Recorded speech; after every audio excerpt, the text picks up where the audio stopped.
Usually go in the summer. Yeah. I just have it on my weather channel thing. All the And ones that go there? so they miss the freezing rain and everything, so they lucked out on that. But before this last one, they had one earlier that they had to shut the bridges down to get out. Really? I thought you said that. Well, you know, I think a lot of that's because people aren't used to it, and they're not prepared for that kind of weather. Because Di said, now she was right in the middle she drove from Atlanta straight across over towards Wilmington, right? Last Wednesday, right when the big ice storm hit. She said there were a lot of trees there, a lot of people driving slow, but she had no problem with it, because we're used to it, at least more than they are. Yeah. So, Yeah. and you watch on the news, and you thought it was the end of the world. They should. So if really anybody wants to come start. I want to call this planning commission meeting to order on Tuesday, February 18th, 2014. The chairwoman is not here this evening. She is not able to attend. So the first order of business that we have to do is select someone to be the presiding officer for the meeting tonight. So That can be done by motion. and do I have a motion for? Deciding officer for tonight's meeting. Do I have a second? All in favor? Aye. Opposed? Okay, happy to do that. Introduction of members. Wes Noble's been on previously, so this will be ongoing work for him. Right. And I've been on previously, so it's ongoing work for me, but Jack Lee is a new member, so welcome, Jack. And Natalie Corzon is also a new member, and welcome, Natalie. The next order of business is a review of the role of the Planning Commission and a Planning Commission member. And I'll turn it over to Mr. Forbes. Okay. This is probably a good time to do this, given that you have a new zoning code. So even the folks that have been on before, things are tweaked just a little bit, a little different now. So it's all basically, I mean, the Planning Commission is covered under section 1151.03 of your zoning code. And that kind of gives you a rundown of what you do. I'll give you the sort of 30 seconds version. As Planning Commission, you are the body that basically is there to oversee how this village is planned, how that plan gets implemented. I mean, ultimately that happens at the council level, but you are the body, you're like the first, you're like the Sounding block. yeah. So your job as the Planning Commission is, and if you look at this, is you stay on top of the zoning code. You see what the code says. You see when there may be need for changes.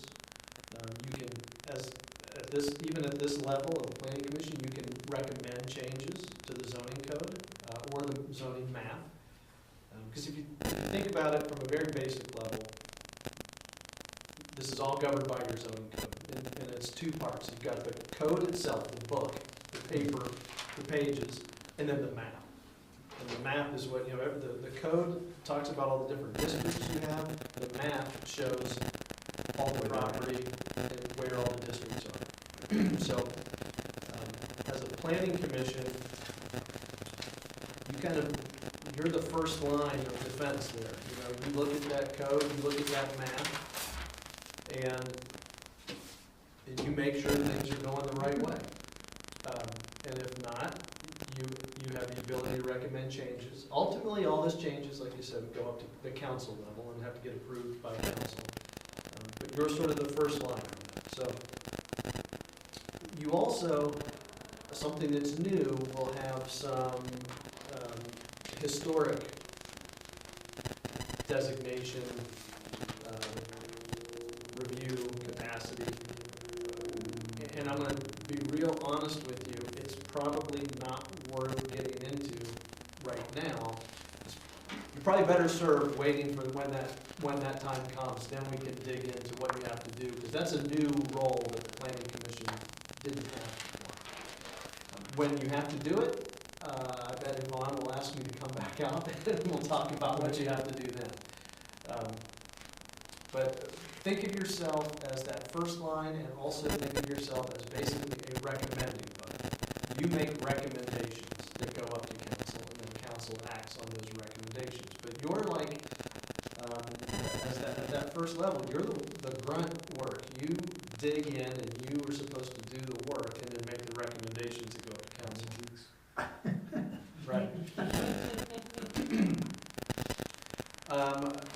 So that's sort of it in general. I'll tell you a little more specifically one role in particular, and that's about amendments to the zoning code. And I'm going to touch on that for a few minutes because that is what is going to be that's your agenda item and what you're going to deal with a little bit tonight, but then primarily more at your public hearing that's going to get set.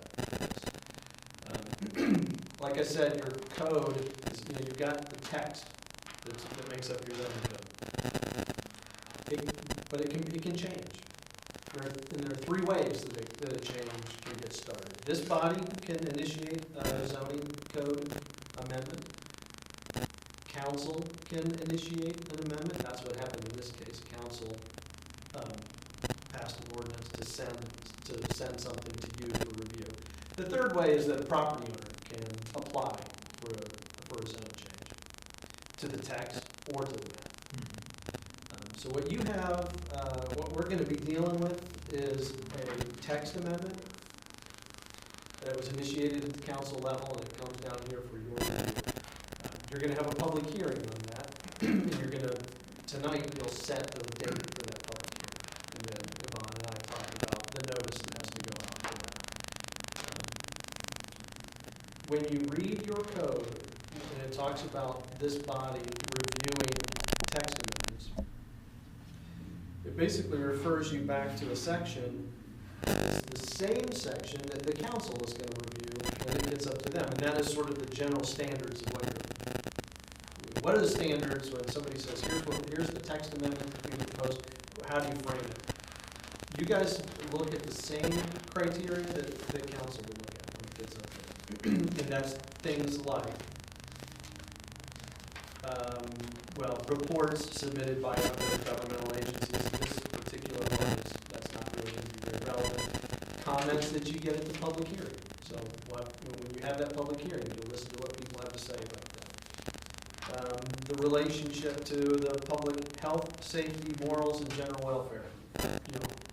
Keep saying that over and over because that's really what zoning at its heart is about, is the regulations that you put in place to help protect the health, safety, general welfare. Another thing you're going to look at is the compatibility of this proposed amendment with the goals and objectives. You have a comprehensive plan. Remember the blip? So you have a comprehensive plan. One of the things you have to look at on these amendments is this amendment consistent with what we thought about as part of our comprehensive plan? Another thing it says in here is economic viability, but that's generally when we're talking about like changing the zoning on a piece of property. On a text amendment like this, that may be relevant, but primarily will not be that relevant. But that's in essence what you do. So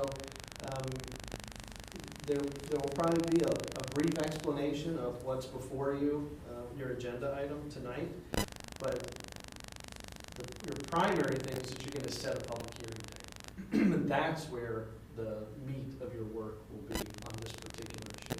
That's when you'll get to hear what anybody in the public has to say. That's when there'll be, if there's any more in-depth staff report that would come to you, that's where you would, after hearing all of that, that's when you would engage in whatever discussion you have as a planning commission about this. And then at the end, basically what you do is you're going to make a recommendation that goes up to council. And that is, we recommend approval of this proposed amendment. Basically, I have three choices. You either recommend approval, you recommend that it's not approved, or you recommend approval but with some changes. Because you have the ability to do that. And when you're done, it goes up to council. And council has to basically do the same thing over again. Council will have a public hearing, and then council will look at all the same criteria, and then council will vote on whether they're going to accept your recommendation, reject your recommendation, or modify it. Same kind of thing. So that's it in a nutshell. Again, you have a lot of other things you do. You deal anytime there's a conditional use application. Again, probably not worth getting into conditional uses until you actually have one, and then we can talk about what you need to do. So I think that sort of covers it. Can you talk about site plan reviews also and approvals? Yeah, that is something that planning commission, that's within your role. Although I need to look at the way this new code works. I don't know that every site plan. No, it's limited in what Yeah. we do. Sorry. Nope, that's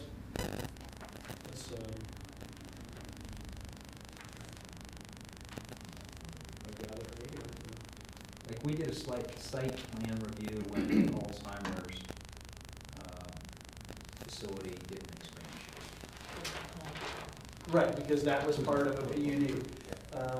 Our code has something, in the zoning code, something called planned unit development, which is, I mean, in general, what that is a way for a development to come in and not have to follow all the exact rules of your basic zoning code. It's a way to take a little piece of something and say, there might be a better way to plan this than just sticking with the straight zoning code. So there might be some give and take about, well, I'll tell you what, we'll let you expand a little more over here and maybe encroach into the setbacks that normally you wouldn't be able to do. We're gonna let you do that because over here, you're gonna have more landscaping and more trees and more green space. So it's sort of almost like zoning by agreement a little bit.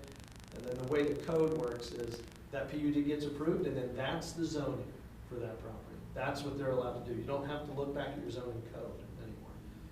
But then if a property that's in a PUD wants to expand, then it may need to come back to planning commission to look at what that expansion is. A lot of times, right. A lot of times, even if it's just what we call a minor modification to a PUD plan, I think it's Right, we had one, a minor, doesn't have to. it doesn't, right, a minor modification doesn't even come back here. Just, that's at a staff level, administration level, they can deal with that. If it's more than a minor modification, then it would be back here for you to review again. So that's, yes, there are times when you'll be looking at site plans to approve. But it's generally not just if it's just coming in under the straight zoning, and it meets all the setbacks, and it meets all the requirements of the code, it doesn't even come here. Because it already meets everything in the code. So you don't need to review those site plans. Who else has questions for Yeah. Jeff? He likes questions.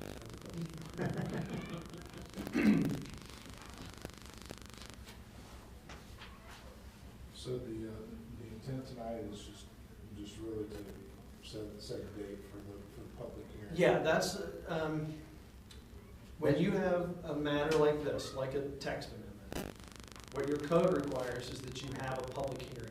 And there has to be a special notice that goes out to advertise to the public that there's gonna be a public hearing. So generally what would happen is, you get an agenda item, you come here, you have a meeting, you might get a little introduction about what the agenda item is, and then you need to set a date for your public hearing.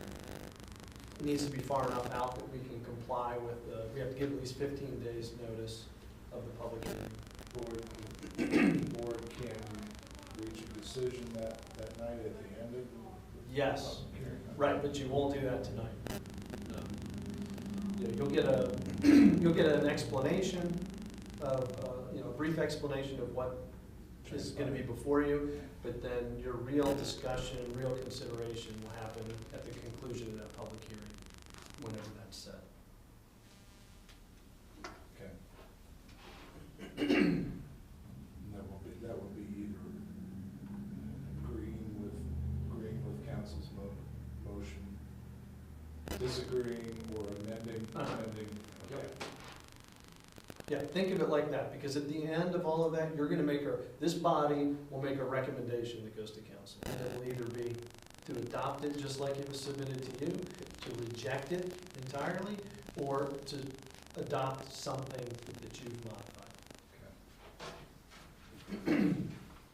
Anybody else have questions for Mr. Forbes? Hearing none, let's move to the proposed text amendment to the zoning code. And you want to just kind of give a little overview? Sure, and everybody did receive this in their packet, but to just review it for the record, the council has forwarded a proposed amendment for section 1137.08 of minimum side yard setback, and I believe this is in the village center zoning district. There shall be no minimum side yard setback unless adjacent to a residence district, in which case the side yard setback shall be, it currently says 10, or proposed, oh, excuse me, yeah, 10. Yep. Proposing that it be 35 feet. So the amendment would change it from 10 to 35.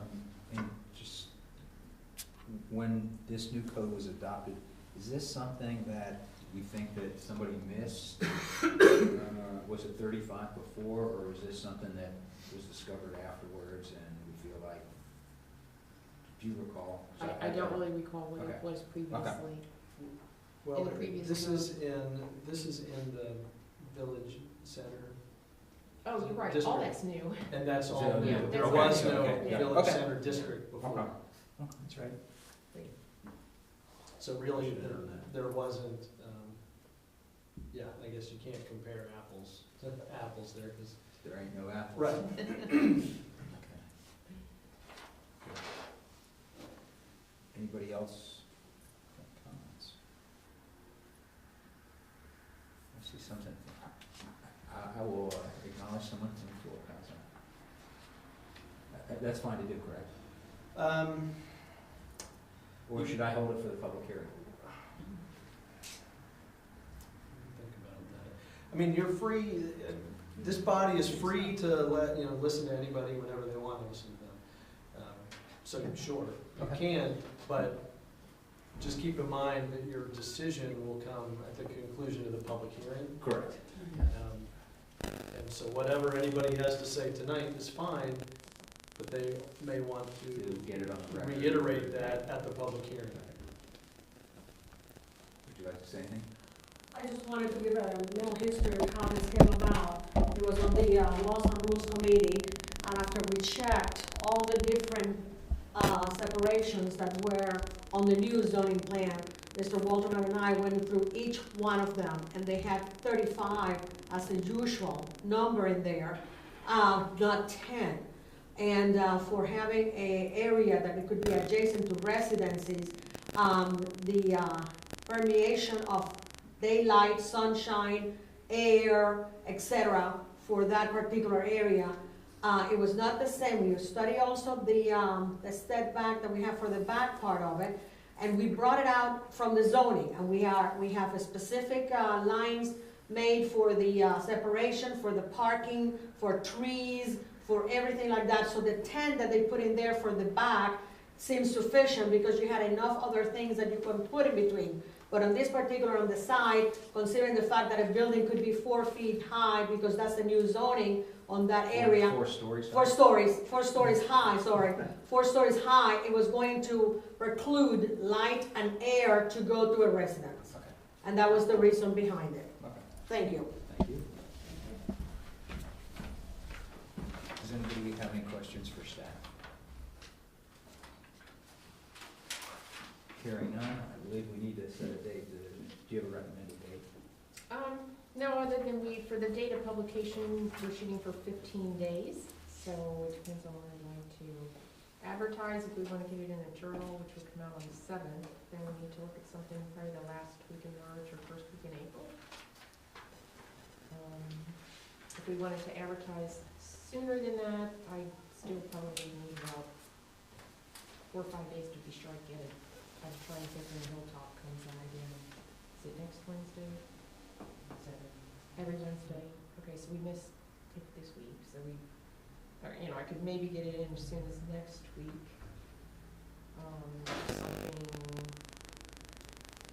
Something still, okay, what you thought? I'm out of town the entire week of the 17th, and then the 27th through 2nd of April. So, other than that.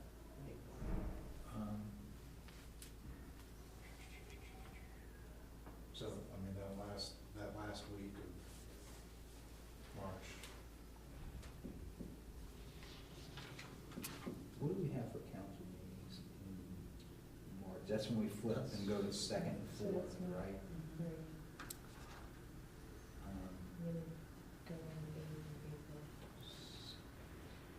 So we've got one on the 25th Are you out the 11th? Did you say you're out that week? of the 11th, March 11th? Yeah. No, I'm down. Okay, is that gonna give us more time? 15 days. So, we're not gonna do this. They say tomorrow. Comes out on the 26th. Not gonna be possible, 27.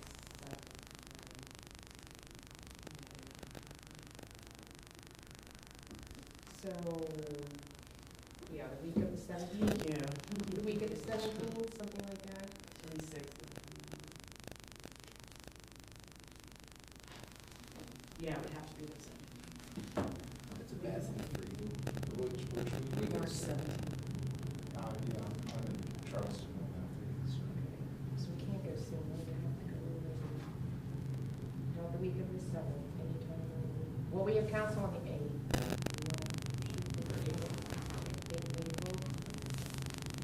There will be a work session the week before that. That would be fine. Does that work for everybody? April 8th, 4/8. 6 o'clock? Work okay? Would be fine. Well, that'll be work. Yeah, and then we'll do the council meeting on the 22nd.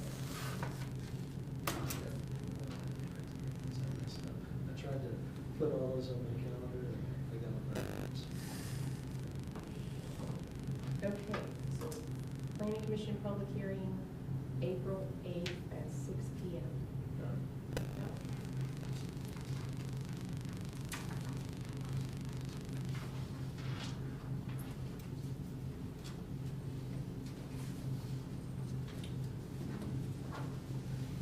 Is there any other new business that was not on the agenda that we need to address?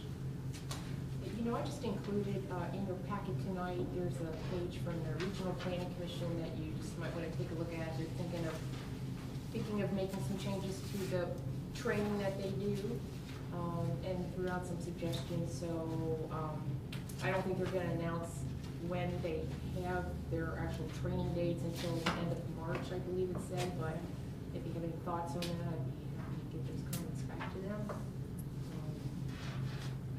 That was information.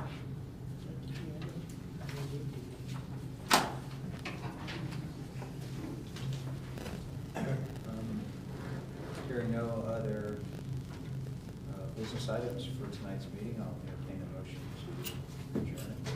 I'll make the motion. Do I have a second? All in favor? Opposed? Stand adjourned.